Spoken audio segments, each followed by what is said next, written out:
Hello and welcome to the That's So Craven podcast, your Fulham podcast from Down Under, here with Sammy. How are we going, Sammy? Oh, we're straight into it. I thought you were going to give me a little bit more foreplay. No, I'm Yeah, I going good. was.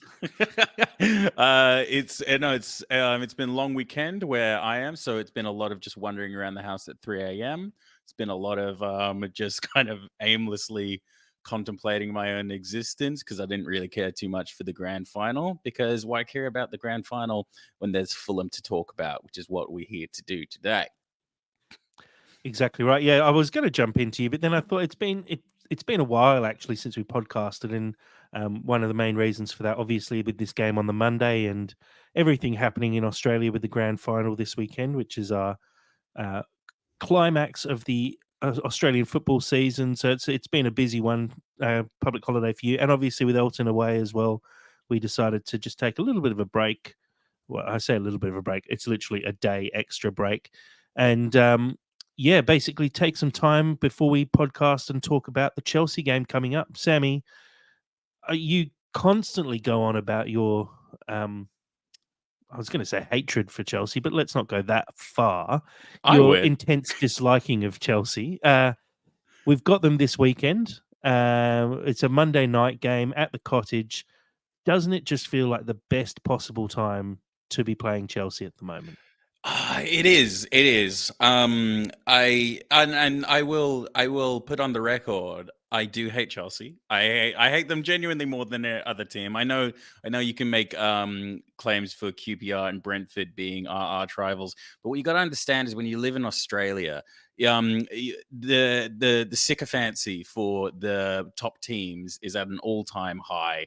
So I know so many Chelsea supporters. I know so many Chelsea friends who just belittle us as Fulham. It's a very like little brother complex, and as a little brother, I it boils my blood to like a different level because I'm just so familiar with it. It's shades of professional wrestling with you on the trampoline and me just never winning because you just outweighed me by like 50 kilos at that time. And you know what? It sings in Chelsea, so I hate them. It is a great time to be playing them. I watch I watched the highlights of the Brighton game as well. They they're very wasteful at the moment. Their club is arguably in disarray more so than any other club in the league right now. It could be wonderful. It just depends on how we're going to play, what we're going to do, how Silva's going to approach this. But I mean, I can pretty much guarantee we're going to come in swinging way more than Chelsea are. And so I am salivating. Love it. Love this stuff. Yeah, it. I think you're right. It really does feel like Chelsea have been very wasteful recently. I think that's a good way to put it because they're not a bad side. We have to look at the quality they've got man for man. They should be doing a lot better, but they get into good positions and just unable to finish. They're kind of hampered by some pretty bad injuries at the moment. They'll be Mm. missing Ben Chilwell this weekend, and Nkunku's probably out till December. Um, Nicholas Jackson is out suspended for this game as well. Reece James is likely to be missing. Yeah. Um, Trevor Chalobah is out. Badiashile is probably out. Like it's pretty bad when you look at Mm. Chelsea's injuries. I know we look at our injuries sometimes and think it's not great when you've got Sasa Lukic potentially missing a game. Kenny Tete probably going to miss this one as well. Adama Traore may be out. And we look at that and go, geez, that really affects us. But Chelsea probably should have a little bit more depth than that as well. I don't think they can really use as an excuse when you're one of those sides in the top six or so, and you're a side that has spent £1 billion in the last Yeah. 2 years or so. Really, there's no excuses for Chelsea being in the position they're currently in at the moment, and Man United as well, for that matter. So, Mm. it's an interesting one where I feel like yes, Chelsea are not performing very well at the moment, but it's always sort of bubbling in the background that they could just all of a sudden bring it together, and I don't really know if they're almost too far gone and too broken to actually bring it back. It's actually a really good point that you make, whether they're too far gone or not, because Man United's actually a really good example or a really good equivalent, because Man United have been rocked by some various scandals, some poor management, but I do think that there is a lot more cohesion in that team. Like you have Bruno Fernandes, you've still got Rashford, um, you've still got. I mean, for everyone criticizing. People like Harry Maguire, they actually still have a relatively solid back line, and they have at least a foundation. I don't know what Chelsea's foundation is at this point. I mean, Conor Gallagher's been captaining recently, which is odd. That's a very, very odd move. And I feel like that just screams like whatever identity Chelsea had before has really just completely dissipated with Abramovich leaving, and obviously they had no control over that. And I feel like they actually they I mean they have a lot of injuries, but they have so much depth. They've created a lot of space in that squad in theory to actually give players more time by selling half their squad literally to Saudi Arabia. Um, and one thing that I can say is a real strength for us is, we're struggling with our end result right now. But if you look at the wasteful chances that Chelsea created in, I'd say maybe even like their last four games, if you compare that to us, it gives me a lot of confidence going forward. Really, really, it feels like the exact same narrative as last time, because we went into the game with like a lot of hope at the Cottage, and all we needed was Vinicius to score, and he did, and it was amazing. It was one of the best days of my life. But in this round, in this time, I think there's a lot more pressure on Jimenez, because I think we can actually safely say that in terms of what our squad is, we know everyone's going to do their part. We know that chances are going to be created. Now we just need that end result, and for us to essentially withstand that pressure, or probably more accurately, we need Jimenez to uh, deal with that pressure. And it'll be amazing if I see it. But at this stage, I just don't fully know. It's an interesting little comparison you make there, where we talk about, Fulham could potentially be seen as fractionally wasteful. I don't think so quite, but it's almost on the same Mm, sort of level where we're looking at Jimenez and going, geez, we really just want him to get on the score sheet. And we do feel like we're maybe struggling a little bit for goals at the moment. And Chelsea in a same fashion. I mean, looking at their recent fixtures in the league, at least, they played Villa, Bournemouth, and Forest in September and didn't score a goal and picked up just the 1 point. mm. If you take out the Luton game where they won 3-0, they've scored 2 goals in 5 Premier League games so far this season.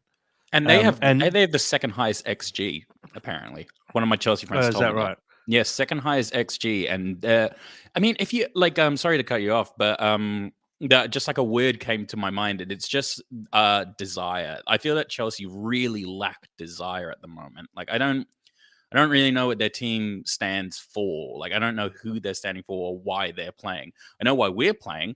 And I think we still have desire. We still have a want to get that goal. You can see it in Jimenez. He's trying so hard. He's trying so hard to get it. So it's a story. I love a story, and it's a story. So, I mean, you've mentioned Jimenez a few times. Let's chat about the potential Fulham lineup. Do you believe that Silva's going to stick with Jimenez then, or do you think we're going to see Vinny come back into the side, especially after the way he played last time we took on Chelsea as well? Mm. Look, I know what I would do. Um, Rightly or wrongly, I think I would start with Vinicius.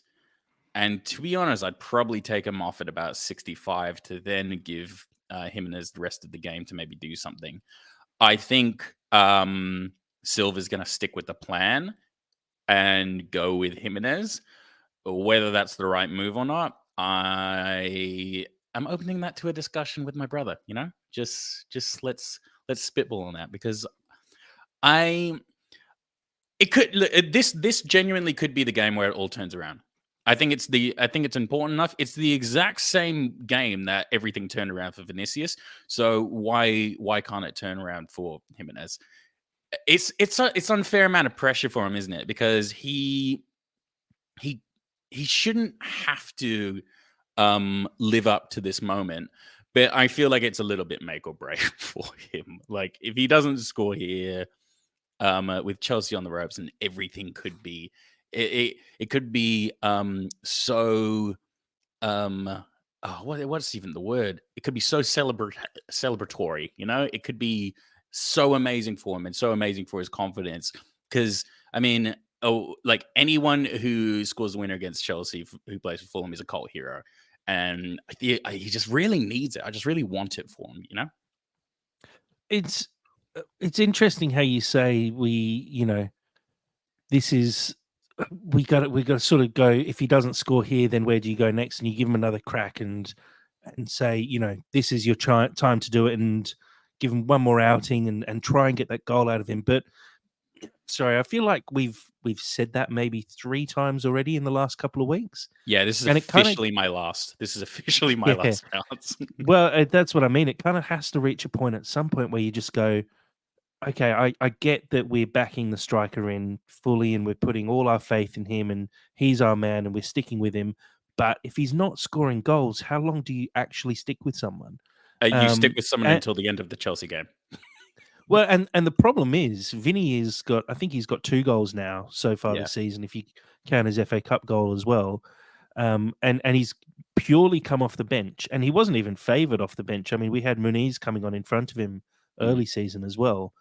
So I just feel like it's getting to that tipping point now where I understand and I also applaud Silva for having that much faith in a player, and I agree that Jimenez is doing some of the right things. He's getting in the right positions. We saw it against Palace. He had a couple of really good chances, and on another day, those go in, and we're not having this conversation, and we're backing Jimenez in just as much. But I think I'd like to see Vinny against Chelsea. Um, mm, a comment here from Black, White, and Fred on our live stream saying Vinny starts, goals per minute is more important. Even if he bags one, we can keep Chelsea out, I think. And I agree with that as well. We've also mm, got Elton on the live stream joining us from far north WA. I think Vinny scoring more than 1 goal off the bench or starting, and that's end of the project until Vinny dries up.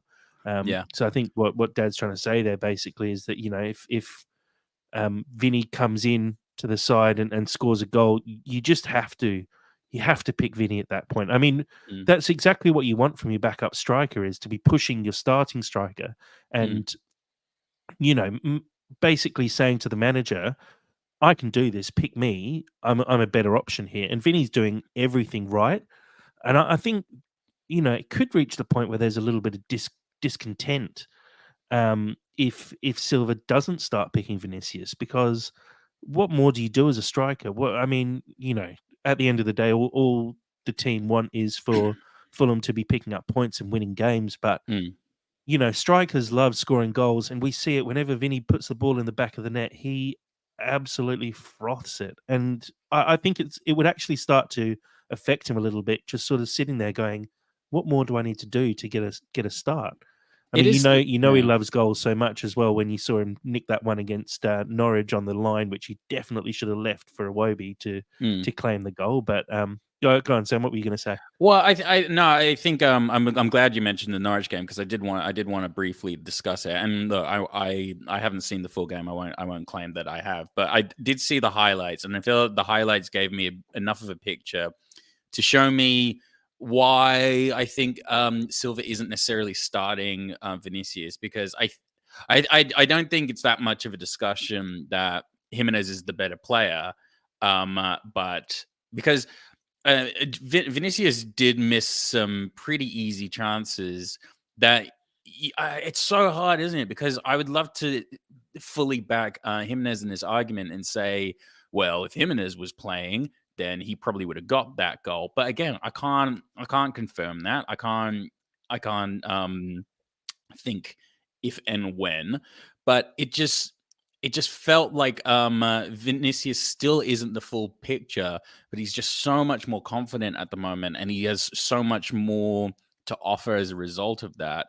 But from a training perspective, I'm sure Jimenez trains better, he plays better. But Vinicius is the one that's just getting goals. So then it comes down to who's the better striker, the one that does everything right but doesn't get the goals, or the one that can potentially miss some chances but still gets some goals. It's a difficult one. I don't really envy Silva's position on it, because I feel that anywhere he goes, he's just doing it wrong until we get an out and out definitive number 9 that's kind of unquestionable. An interesting point from Black, White, and Fred as well on our live stream here.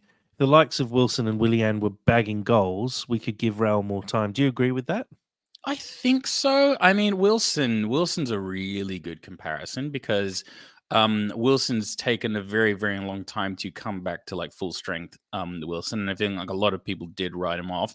And I remember there was a comparison last season between Wilson and Solomon, and we were raving about Solomon, and everyone was putting Wilson to the sword a little bit. And Wilson did come good, and he's great, and I love him in the team, whether he's starting or not. I think he's just such an asset and can create so much. So I do think this is a question of time, but I think with the squad that we have and everything that's happened with like the club, we I almost say that we don't necessarily have the time to give to Vinicius. Maybe that's an unfair assessment by myself, but um, if you're in a scrambling kind of like period, because we're desperately trying to keep Paulinho, we're desperately hanging out for a new striker, do you award time for a player that isn't necessarily the best long-term option, or do you just essentially settle, for lack of a better word, with someone that you know isn't necessarily as good or as proficient as an actual player, but can kind of come up with the result? It's a manager's nightmare, isn't it? Yeah, well, I mean, we sort of talked about it a couple of weeks ago, or maybe last week, but um, I feel like this is the season where we we almost don't need to worry too much about that new striker quite yet. Just looking at the results over the weekend and Everton losing to Luton, and we saw how Luton played, and Bournemouth are in shocking form at the moment. They've scored 5 goals from their 7 games. They've only got 3 points on the board. Burnley and Sheffield United don't look like they're improving either. Sheffield United now conceded 19 for the season so far. Burnley only scored 4 for the season so far. Like, I just feel like there's a bit of a buffer there for us, and um, as much as I'd love for us to bring in a striker, we're not going to do it in January. Let's be perfectly honest, Yeah, of course not. because the prices are going to be massively inflated. So maybe because of that, we do have that extra time to give these players, and you can just sort of go, you know what, you are going to be our strikers this season between yourself, Vinny, and Raul. Um, and so really, realistically, each of you is going to roughly get about 20 games this season. So it doesn't really matter at the moment if you're not playing, because you will play. Mm. And maybe that's the message that Silver is sending out. So, um, I yeah, I think the striking issues will continue, but I'd like to say that, or I'd like to see them sort of change a little bit, and I think it's time for Marco to rotate. Yeah, that was what I was actually just about to say, because um is it really that healthy to have that much regular rotation within a squad, especially for your striker position? I know elite clubs can do it a little bit more because they have that flexibility. I mean, if you think about Man City, that's literally part of their game plan to rotate as much as possible. But for a side like us, I do think it kind of can potentially breed discontent. And as we've kind of established already, I don't necessarily think it's a fair amount of rotation that's going on, because Jimenez is getting pretty heavily favored, and Vinicius is making amazing with the time that he's actually got and being allocated by Silva.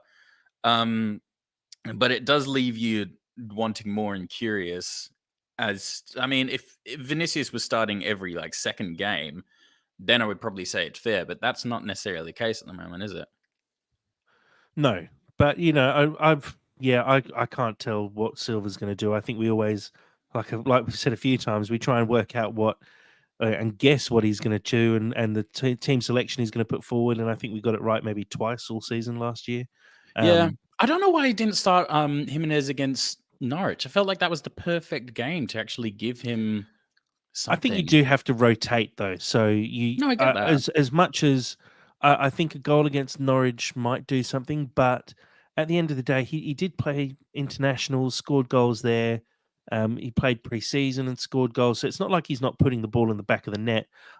Unfortunately, I don't think FA Cup goals count for that much. Like No, I in don't think terms of so. form, when you're playing against a team who are in the Championship, it's great to score a goal and you feel good as a striker, but it's not the same as breaking that Premier League duck because that's where the stat lies. It's in the league, Yeah.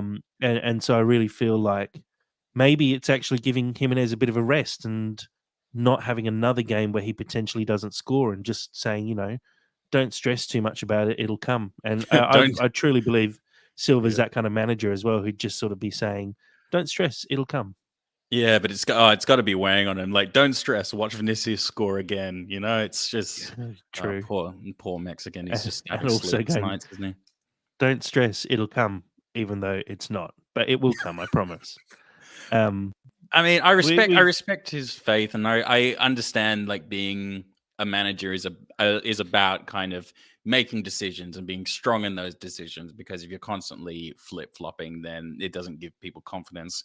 But I don't know. I don't know. Yeah, it feels a bit like that going into this game. In terms of the lineup, though, I don't think we expect too much rotation. It sounds like Kenny Tete is probably not going to be available for this one. So Castagna, I assume, will step in on the right back. In terms of the centre back partnership, again, no idea what Silva's going to do here.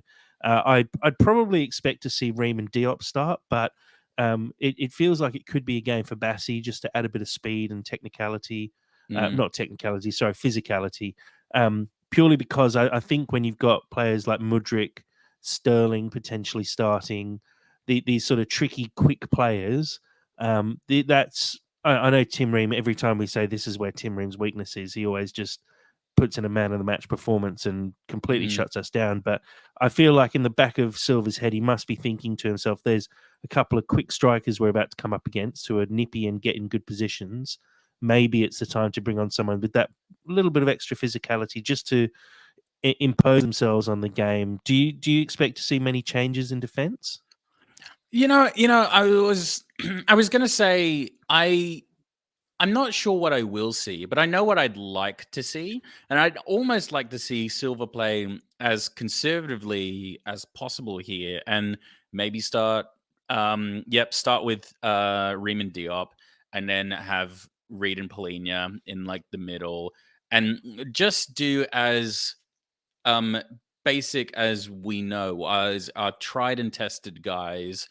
Obviously, we've discussed uh Jimenez and Vinicius. But I think if we literally play the squad almost to a T, exactly who played Chelsea last time, and then have these great options coming off the bench, I think that's a much, much smarter way of like Mm. going into this game, because then we can essentially hold off Chelsea with guys who have already played against them in the first half, and then the second half we can bring in Bassi, we can bring in Iwobi, we can bring in all these guys who have like this great flair and are creating these awesome possibilities in the team. That's what I'd like to see. What I am gonna see, I have no idea, because Silva just does whatever he wants, and I just don't necessarily get it. Correct. Interesting comment here from Black, White, and Fred and Tammy. I'm not sure if you saw the video that was posted up. I think it was on Twitter, but it might have been on Instagram and across the boards. But Bassi getting a silver FIFA card will have him fired up. It's Did you rude. see the video at all? I am not sure if I have. I've seen a couple. To be honest, I've just been getting very deep into my career mode, which has been very, very, very funny.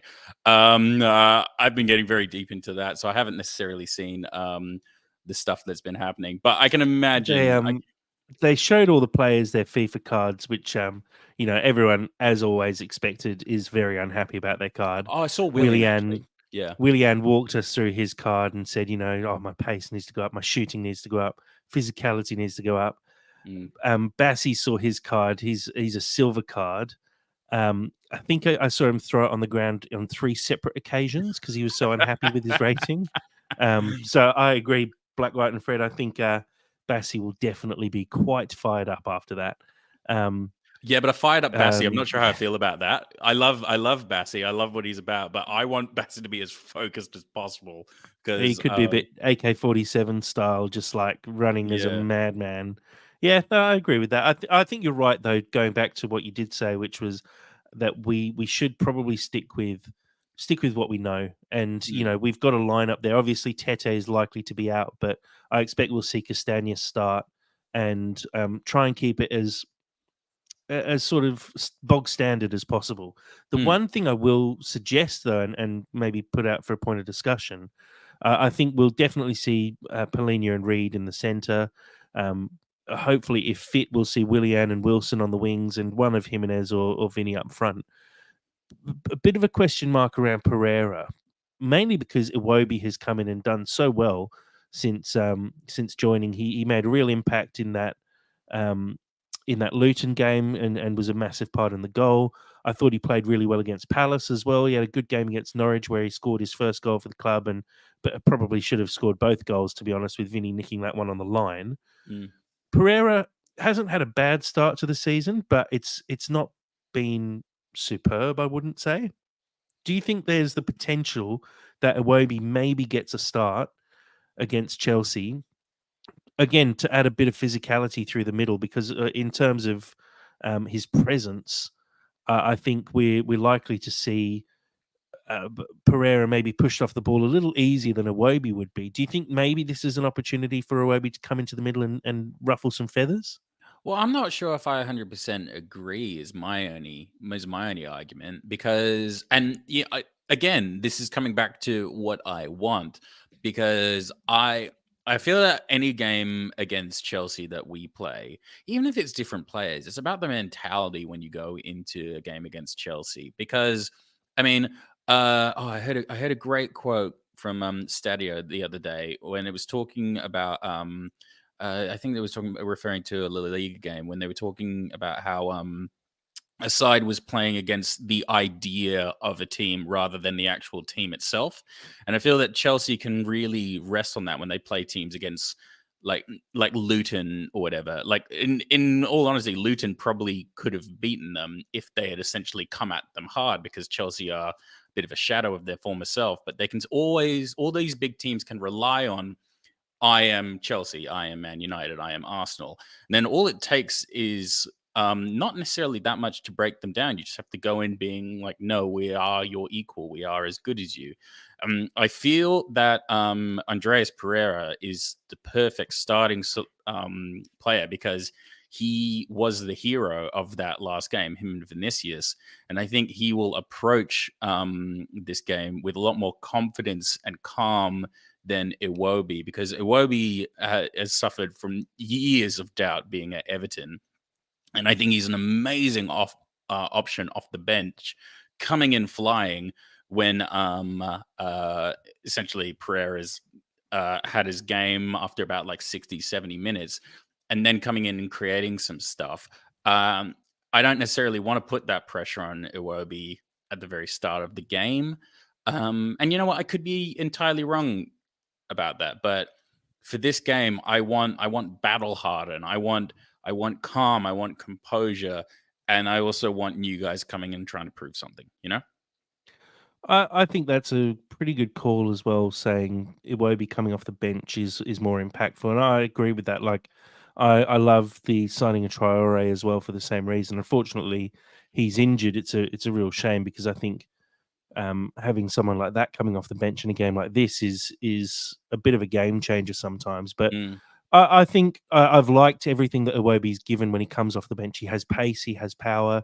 He's currently not afraid to shoot, which is great.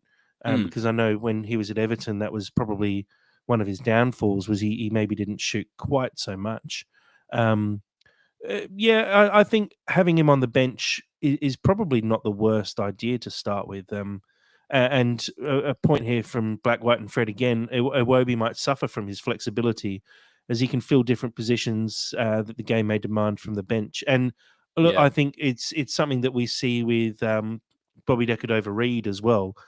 The fact that he maybe doesn't excel in any single position, and he's just a good player in multiple positions. Yeah. Because you can have Iwobi come on for Harrison Reed and then push on and play a little bit but a little bit more advanced. You can have him come on for Pereira. You could have him come on either wing. You could Mm. have him come on up front, really, if you really wanted to. Like I feel like he can play anywhere Mm. across the sort of attacking third of the field.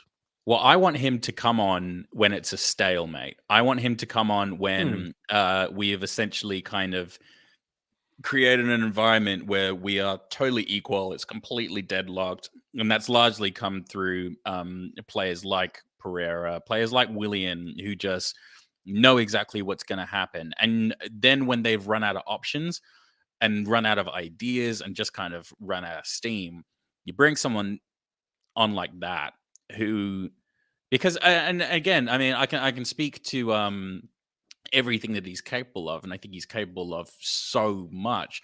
But at that also as well, at this stage, he doesn't know fully where he fits within the squad, and I want players who know exactly where they're supposed to be. And then you can bring him on as firepower. I think I'm absolutely fine with that. But I don't necessarily want to start with him being a little bit tentative, a little bit unsure of his positioning and just where he fits. I want tried and tested. Yep, I think that's a pretty good call.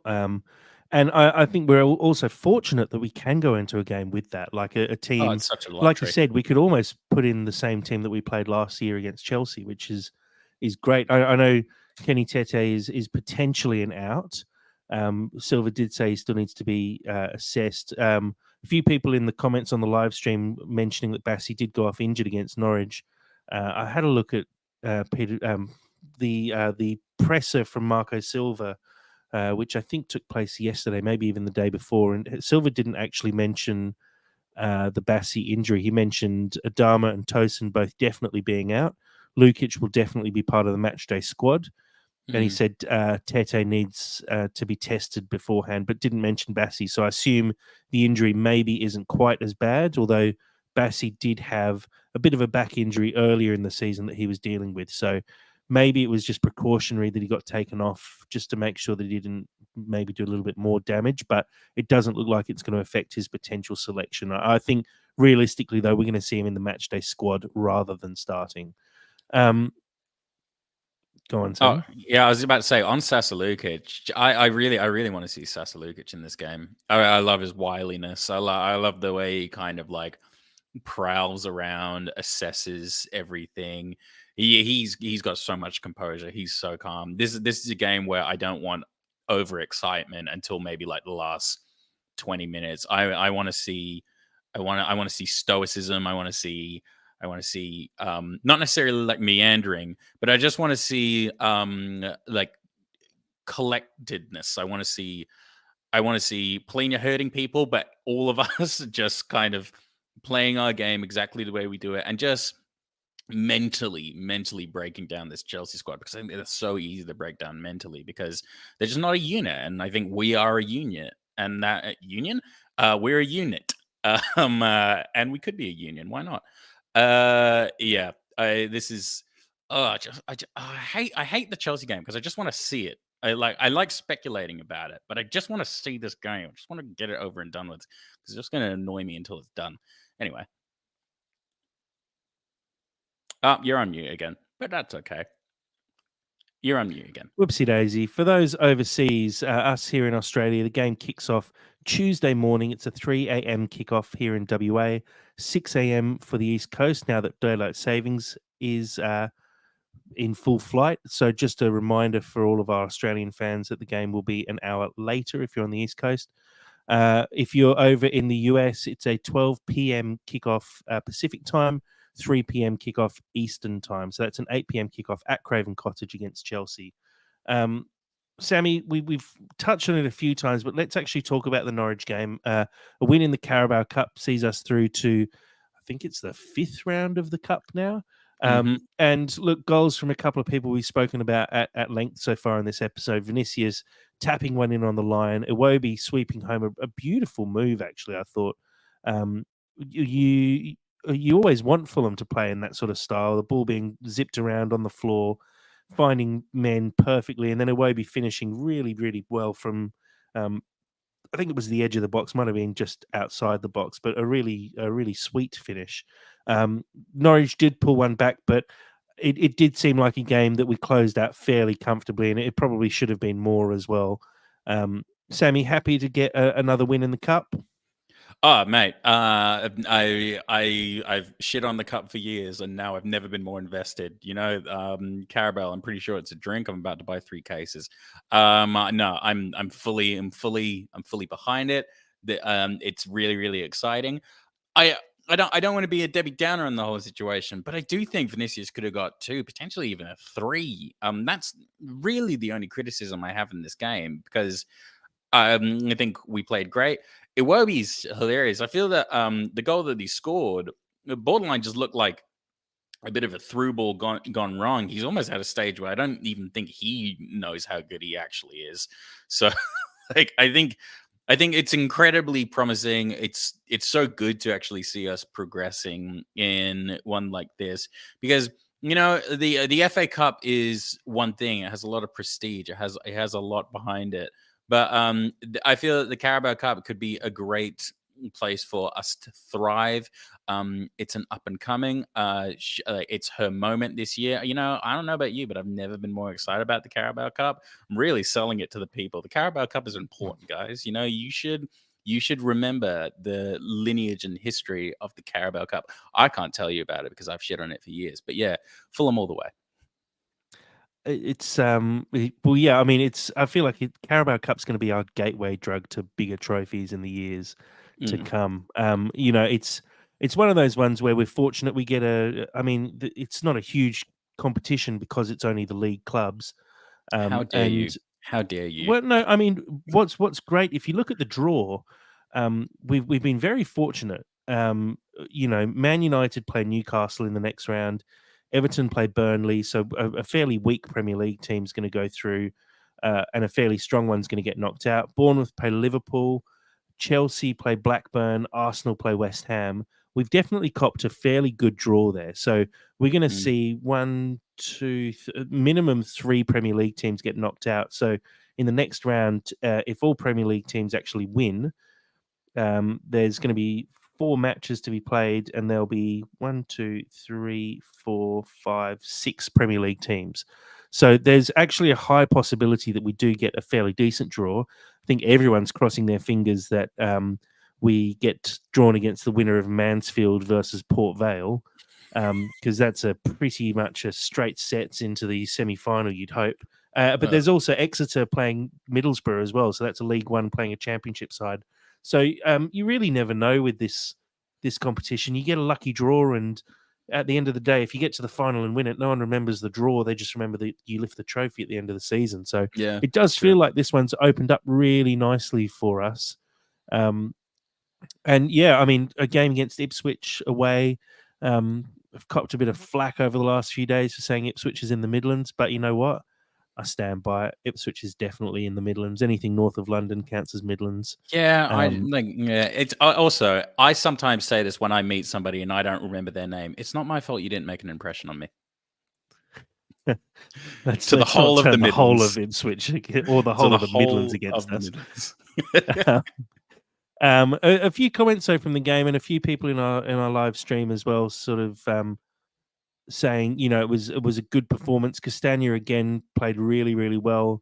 A lot of people saying Ballatore though, who's come over from AC Milan on loan. He's very young, quite raw, but I think he got a lot of plaudits off the back of the game, and maybe one to watch. And it may be that we've actually got this amazing season where at left back as backup we've got Bassi and Ballatore, who are both class players, and we've got Castagna as backup at right back as well.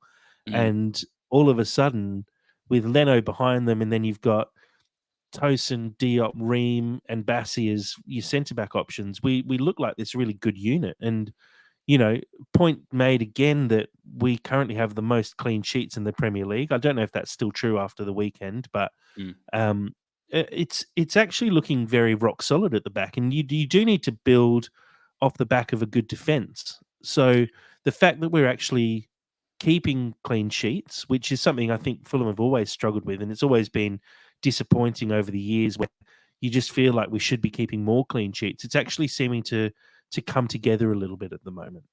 I'm not sure about you as well, but I think we've really struggled with foresight for like the past couple of years, and this is in no way me bigging up the Khans in anything or Tony's selections, but I do.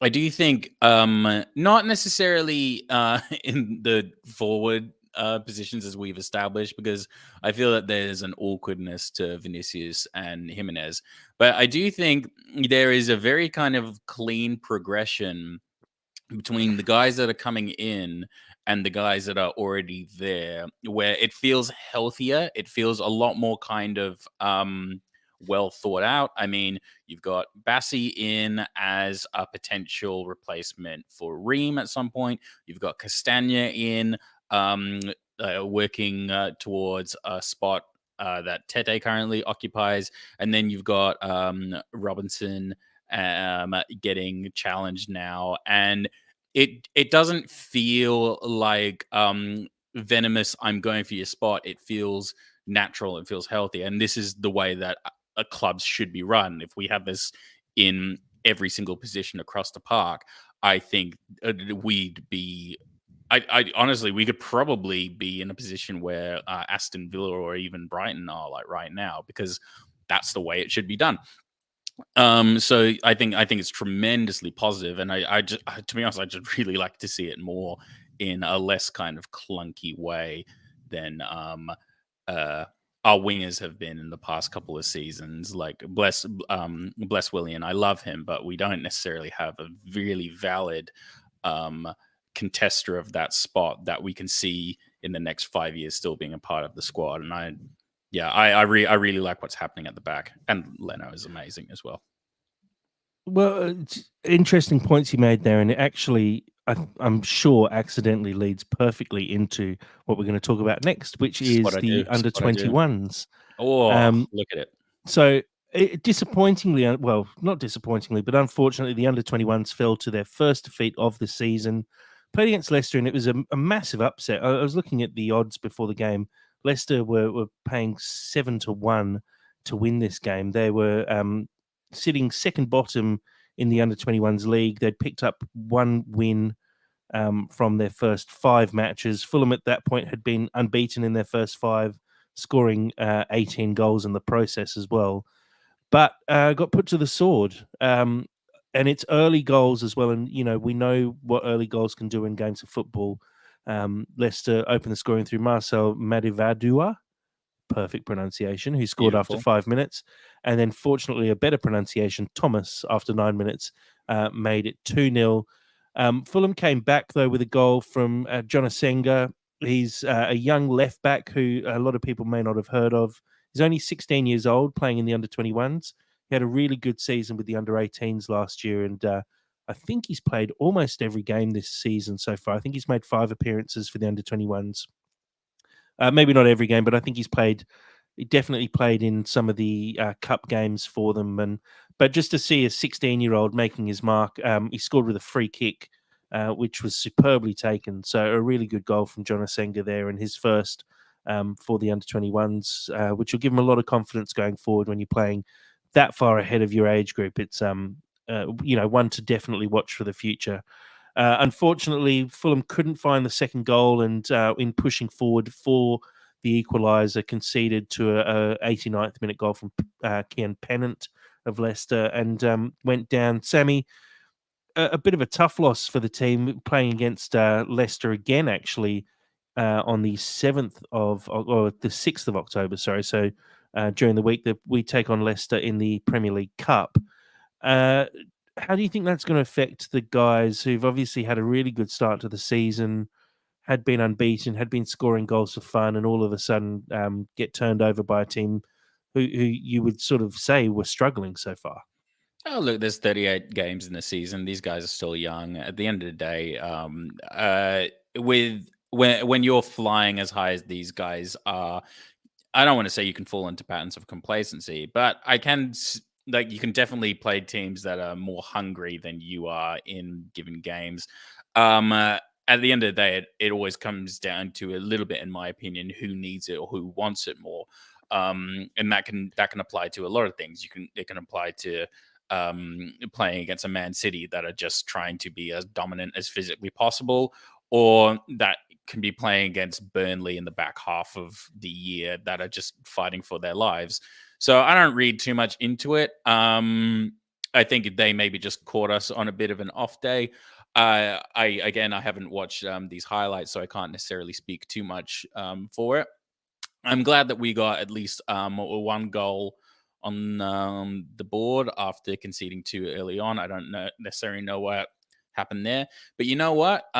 Two goals that are essentially bookended. All that says to me is we had a shocking start and then cleaned up a little bit in the middle, and then just didn't necessarily end the way that we wanted to.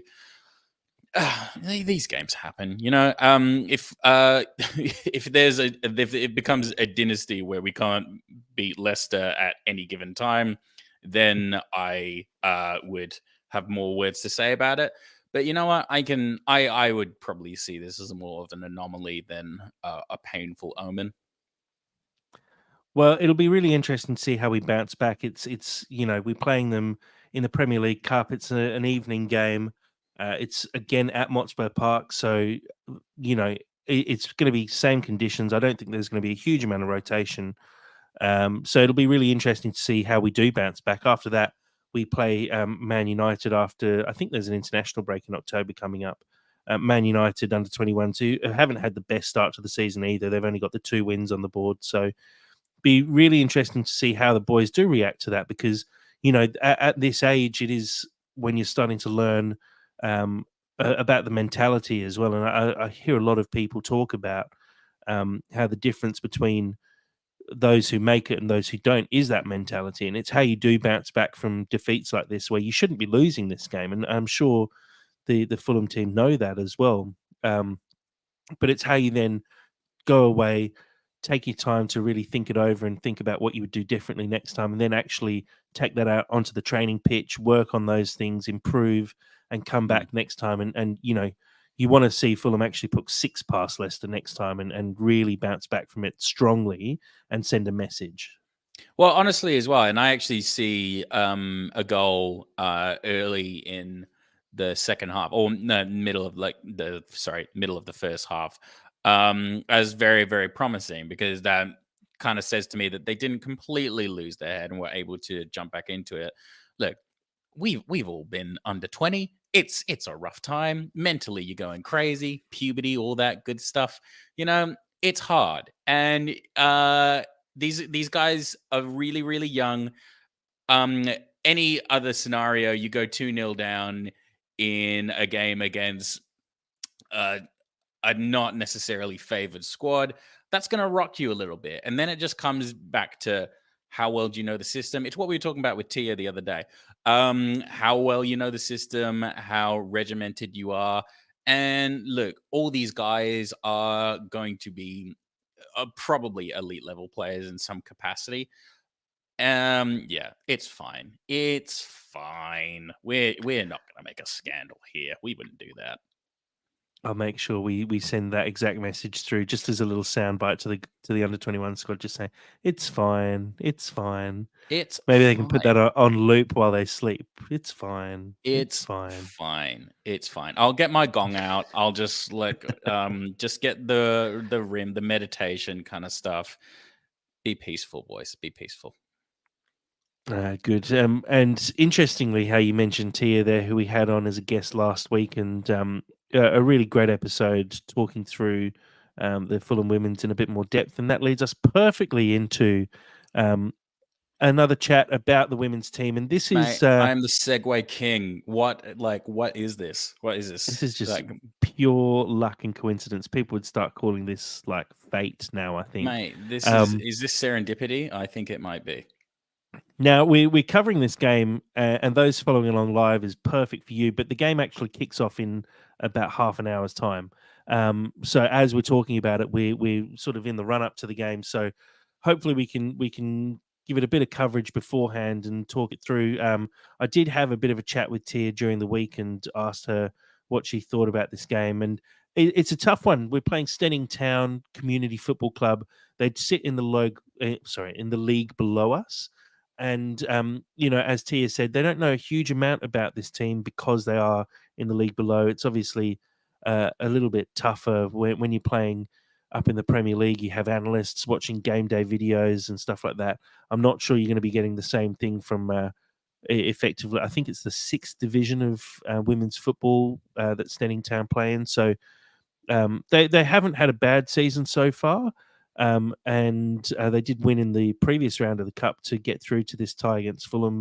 Game's going to be at Motspur Park, kicking off very soon. But hopefully, if the girls actually just play their same game and do everything they've been doing in the league, this shouldn't be a banana skin for them in the cup, and you expect that Mm, we should be able to get a decent result here. Um, yeah.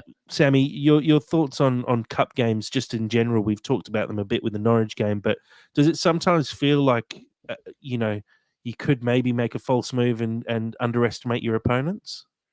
Yeah, look, it's definitely a bit of a speed bump in your season. It just kind of depends on who's driving the car. It kind of depends on if you're trying to just get over that speed bump as quickly as possible. It kind of goes into, are you just trying to party as hard as you can and just look to absolutely spank, go over that speed bump as hard as physically possible to impress all your friends, or are you just going to approach it just kind of coyly because you don't want to ruffle any feathers, you know? I got everything from Tia that I think the girls are in that bit of that city mentality. They just want to dominate. They just want to play their system and score as many goals as physically possible. I think it would be a bit of a disservice to the girls to think that um, uh, any team that they go up against at this stage, they can't be seriously competitive with. And I think they're just going to approach this game like they would against a Watford or a Manchester or any any kind of. I think they're just going to assume that this will be a challenge and go in guns blazing because you know what putting like 6-4 in the net in games, these girls are playing to win. They're playing to really establish something. So yeah, I could be completely wrong, and we could get a massive upset. But I have a lot of confidence that the girls are going to go in really firing, and that yeah, it doesn't necessarily matter if it's a cup game or not. I think they've got a point to prove in any capacity that they can. Yeah, and the lineup's just been announced. It does look like a very strong side as well. We've got Parker, Bird, Tagliavini, Southgate, Lambert, Manzi, Heisman, Dale, Adamson, Barron, Clark, and Mendez all starting. And if you look back across the last few weeks, that's pretty much the same side that started most of the games. A few little rotations in and out due to some injuries, but it sort of sends a bit of a message as well that we're not taking this game lightly. We're taking it seriously and looking to actually get the win on the board. So we'll obviously cover this as well when we podcast next. But yeah, please do follow along the Fulham FC Women on Twitter. They do live tweet the games, which is surprisingly a very good way to actually follow along when you're getting those minute by minute updates, and in some depth as well, which is good. It's good to follow along and see how many goals we score each week before we get to see the highlights later in the week. And a big thanks again to the club for reaching out and helping us cover the women's team in a bit more detail. It's been great to get to know some of the girls and actually learn a little bit more about this side of the club, which I think everyone who follows Fulham should do as well. And really hoping that people can get down to a few more of the games as well, especially as we have this run of home games at Motspur Park coming up. we've seen the ticket prices that have been announced for the game against Manchester United, and when you just sort of take a step back and look at the fact that you can go and watch a women's game for £1 in some instances and £5 at the very most at Motspur Park, it's there's such a disconnect. And Mm, Sammy, we will sort of segue nicely into that. That was an accidental one, but we yeah. should talk about the ticket prices. It's tough for us being based over here and sort of knowing that we don't buy tickets. We just stream games and stream games legally, obviously. But um, the fact is, it doesn't massively affect us. But I know that if we were living over in England, and knowing what the cost of living crisis is like for everyone around the world at the moment, even us here in I was about to Australia, say, it's not just it, separate to them. well, no, it's not just England, but the fact is, it's felt all across the world. But when you see a club obviously selling tickets that they're hoping to sell effectively to non-Fulham fans and purely for tourists and people who go, I'd love to go and see a game of football, and I get to see Man United. Let's see how deep people's pockets are. It just feels grubby. I'll be honest. I'm I know you're going to be I'm honest, and I'll put a no, I'm asterisk on here. honest. I'm This is where surprised you even asked me. I'm surprised you even asked me because I you know know I'm just this going to is where say we say Sam's thoughts and comments do not reflect those of the podcast. no. But Fine, yeah, fine. But I'm like just to be given the platform. It's. I feel like I'm winning my first Oscar. You know. go on, Sammy. No, but look. In all seriousness, I'm. Look, the state of the world and the state of football is scary to say the least. I've often said that uh, capitalism and football are largely one and the same because you can always see the parallels between one and the other. And I feel that when one is drastically changing, the other one follows suit. And in a lot of ways, the game has morphed into something that we love, into something very grotesque. And I, John Oliver once coined the World Cup as the hot dog effect, when you hate everything that goes into it, but you still want to eat the hot dog because you love your team, or um, you we by nature are attached to these clubs. We can't help be attached to these clubs, and there's some clubs that are significantly larger than us have the luxury on relying on their working class um, fans, and they relish that and they support that, and that's usually, ironically, the bigger clubs. And then when you have clubs like us, we get put in a position where, kind of blatantly, as we're seeing at the moment, our owners are going, we want a certain type of fan, we want a certain type of audience, we want a certain type of thing. And that alienates so many fans that this is so tied to who they are, what they love, for a lot of people, and a lot of, yeah, just genuinely for a lot of people, seeing Fulham play has been something that they've always done. It's probably the best part of their week. And for them to be priced out of games is sick and horrible, in my opinion. But the worst part about it is I'm just not that surprised.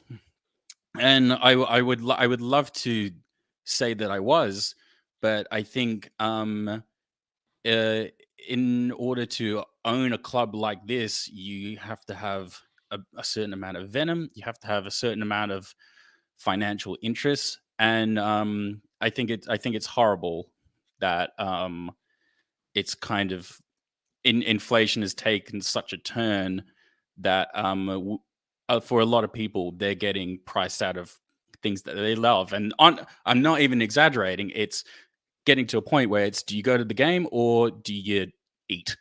Genuinely, because the prices are so extortionate and nothing's really going down. And I could go on about this for a really, really long time, but my sentiments is that I'm just really sad that we're seeing And again, this isn't the players. This isn't Marco Silva. It's the back rooms. It is the Khans, and it's yeah. You want to protect your interests, and you want to there. We can convince ourselves that they're in it for the love of football and for the love of community, but it's clearly about profit, and this is a viable way for them, and but it just comes at the expense of people who love this club and will just pay because they have to, and I think it's awful.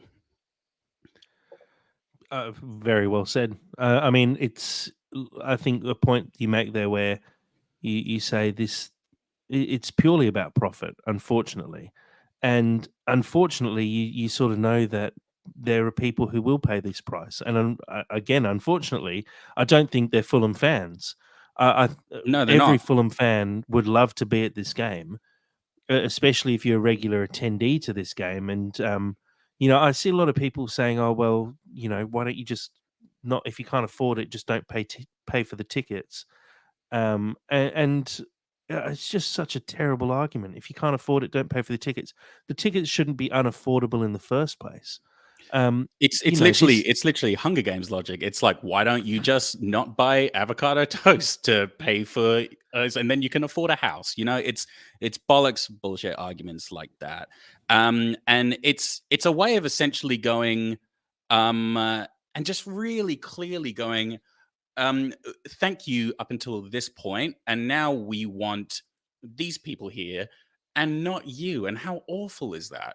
Because you know what, we can dress it up a lot of different ways, but it really is kind of, we see value in this type of customer, and you aren't that customer. Thank you for your service and move on. But the reality is, you can't move on as a football fan. You can't change your allegiances because it's more convenient. We invest so much in here. I mean, I got to get up at 5 a.m. and I'm doing a podcast about this shit.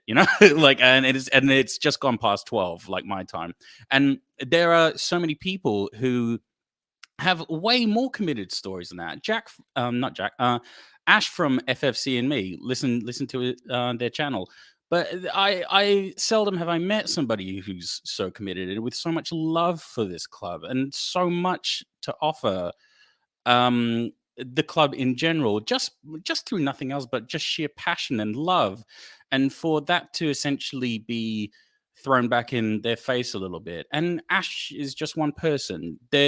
I'm sure if we reached out and did a serious deep dive on this, we'd find thousands of people where this is the best thing that they have. And that's the reality of football. And sickeningly, that just attracts the worst type of person, because when you have people that can be taken advantage of in the economy that we have, you invite your Bezoses, you invite these terrible people that can take advantage of them. And I just think it's horrible. I really think it's horrible.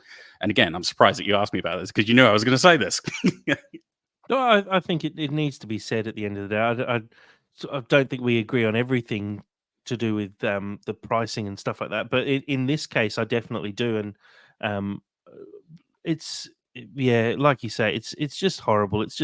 It feels unfair. There's so many Fulham fans who'd love to be at this game, and they're just not going to be able to because they've been priced out of it. And it just feels wrong. And look, we talked about it offline. We talked about what you can do to make your voice heard, and it's tough because how do you hurt a billionaire who has very, very deep pockets, Mm, and we know he doesn't really care that much if people don't like him because um, he makes decisions all the time that people don't agree with, and people get in a bit of an uproar about, but it doesn't seem to affect them because they just keep doing it. I mean, they saw the backlash after the season ticket prices were announced, so they mm, know that people are funny about ticket prices, and then they come out and it's the most ridiculous price for tickets I've ever seen. It's outrageous, and when you compare it to the very top level of sport here. I mean, we were talking at the very start of this about the fact that it's a grand final. I paid for a ticket to the grand final that cost less than a ticket for Fulham playing Manchester United. mm. and it's hard to put that into context for those who don't understand Australian football or know anything about it. But it's the biggest. I mean, Victoria has a public holiday for the Yeah. grand final. It's the biggest event in the sporting calendar, apart from maybe the Boxing Day Test and the Melbourne Cup. Like these are huge, huge days and huge games, and the fact that a ticket to Man United costs more than that, it just doesn't make any sense. Well, like even for context, and like, look, this is a happy community here, and like I genuinely hope that the people who are listening, they come here for a bit of relief, a bit of joy, a bit of passive entertainment, a bit of lighthearted comedy, and just a bit of just you, me, and Dad just all hanging out, and you are welcomed into that dynamic. But as long as we have a platform, I do believe that it's important to highlight things like these and highlight things that we don't feel are okay, acceptable. Because the reality is, if you don't highlight them, if you don't let them pass, and if you don't show discontent, if you don't show where at least you stand on a lot of these things, then they just get worse. And we're criticizing something now, and again, I think we can put our hand up and we can say that we were complacent last season when this conversation was going around. But the more this happens and people don't say things and people don't put their hand up and say, I don't agree with this is distasteful, the worse it gets. And it's ticket prices now. And I don't want to know what the next thing will be, but there will be another thing. And again, this isn't affecting us. And I feel like that is very important to note. It's not affecting me. It's not affecting you. But it's affecting. If you're a Fulham fan, we love you and we support you, and uh, it's shit, and Yeah. we need to say that it's shit, because we need to show that we support you. Because if we don't, we're doing you a disservice, and that's not okay. Yeah, and look, there was a lot of chat on Twitter when the prices were announced from all the other Fulham podcasts as well, and the Fulham community, and it's good to see that everyone sort of banded together and was on the same page. The big question now is what to do effectively. How do you get that message across the club? You just keep A making lot noise. of Yeah, and a lot of people have made mention of going through the Fulham Supporters Trust, and I do agree that that is the right way to do it. But I guess what action do you actually take? I mean, my suggestion was rather than going to the Man United game, if you can't afford it, and fair enough if you can't afford it, because not many people can and have that kind of disposable income floating around. Get down and support the under 21s. Get down and support the women's. Support the Fulham shirt. Support the Fulham badge, no matter what, and Mm, get around the rest of the club. That's actually an affordable part of the club at that point. So mm, there's lots of options, and I think a walkout, as much as it sort of sends a message. At the end of the day, you're still buying a ticket to walk out. It doesn't actually make any kind of dent in a pocket. It's a bit of a stand, I guess, but I mm. just feel like it doesn't send enough of a message. I mean, It's hard, having an isn't it? empty stadium because no one buys a ticket in the first place, I don't think that's realistic because people will buy these tickets. Yeah. Um, That I mean, well, it's this it's is the probably going problem. to be a sellout. Yeah, this is the problem with football capitalism, all that sort of stuff. It's just we've clearly established what people want, what people love, what people need. You can talk about football clubs, but you can also talk about houses. You can talk about so many things. And yeah, the reality is that like people will still go to this game because the love that they have for the club will outweigh the hindrance that it causes for now. But there's so many other ways, as you said, to show your love for Fulham. I mean, like just the girls in general. Like I know we harp on about the girls all the time, but you know what? At the end of the day, if I can make every single one of the girls a superstar by the end of this season, I'm totally going to take that. And you know what?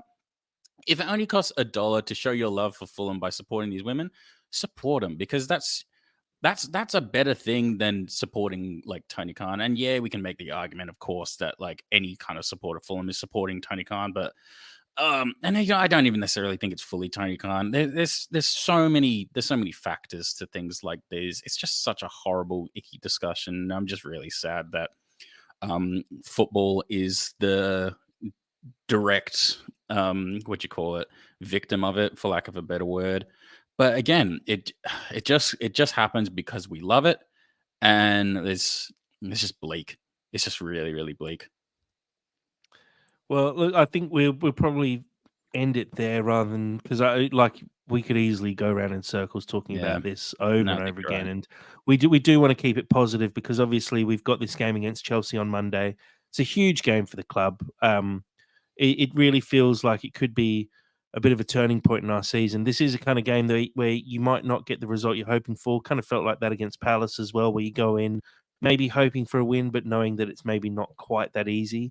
But a great time to be taking on Chelsea, and I think I hope that the stars are all aligned for us, and we find our feet and do get a result, and potentially make it back-to-back wins against Chelsea for the first time since 1977.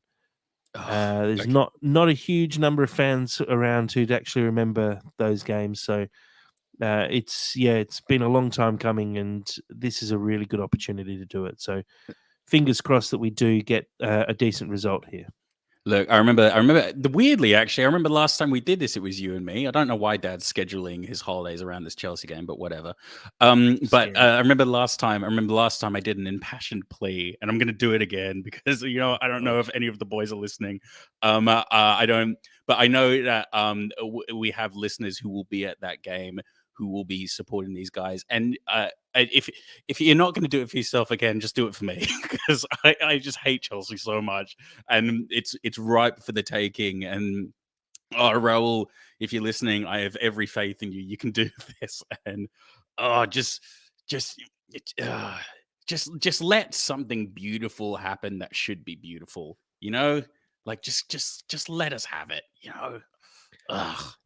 It's quite interesting looking back through previous results against Chelsea, and there were little runs where we did get a couple of wins in a row. But it appears, and someone may correct me on this if I'm wrong, but I don't think Fulham have ever beaten Chelsea back to back at home in the league.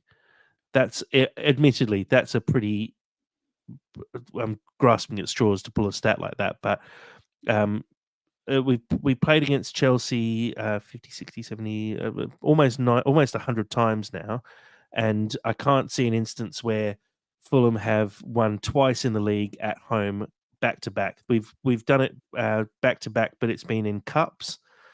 So we've had a league win and then a cup win. I don't think we've ever won back to back games against Chelsea in the league. So this feels like the opportunity to do so, create some history, and I think the man on our screen for those live streaming, Carlos Vinicius, I really do hope he's the man who does it because he'll write Oh my himself god, into folklore if he does. that is a The man statue. scoring, That's a statue. yeah. That has to be a statue. Like, there's no, like, he's already a cult figure. But if he gets the winner twice against Chelsea, what do you say about the guy? I don't care if he was shit when we first got him. Like, he's just like, do we buy him an apartment? Like, what do we do? Like, I feel like a basket of muffins isn't enough if he scores twice against Chelsea and wins. He's 28 years old. I think if he does that, he's signing up for a 10-year contract. Let him Easy see out his time at Fulham with his feet up done. on the balcony at the cottage and just sit there and watch every game and just reminisce about the time he nodded the ball in the back of the net to beat Chelsea twice in a row at Love it. home. Um, Love it.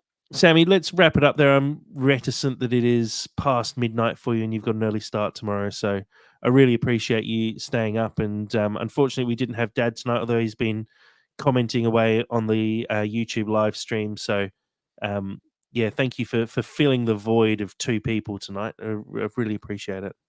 No, I do like the two people one. Like, I like whenever you and Dad do it, because then I just get to feel like I'm listening, and I like doing something like this because, again, it's just something a little bit new. But no, just thank you for having me. I'm going to. It's late here, but I still have promised Paris that I will watch 2 episodes of What We Do in the Shadows. So I'll be in pain tomorrow, but hopefully, if the boys come through, any ounce of pain will be well and truly medicated.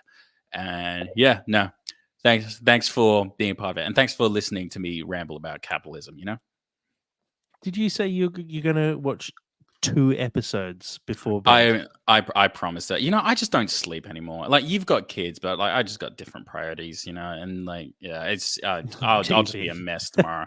Yeah, just television, That's the youth. Yeah, fair enough, Sammy. Well, look, the for those on our live stream, the women's game is about to kick off. Get on Twitter and follow along. Make sure you do interact with it as well, because the more followers that page has, the better. I think we can keep growing that side of the club. But again, to everyone who's joined us, we thank you very much. Please do continue to share our content on Twitter and keep us growing. We did tick over our 1 year anniversary, and then a couple of days later ticked over 1,000 followers on Twitter. So it's been a big week for the That's So Craven podcast, and we really appreciate all the support as always. So thank you again, and until next time, come on, you whites.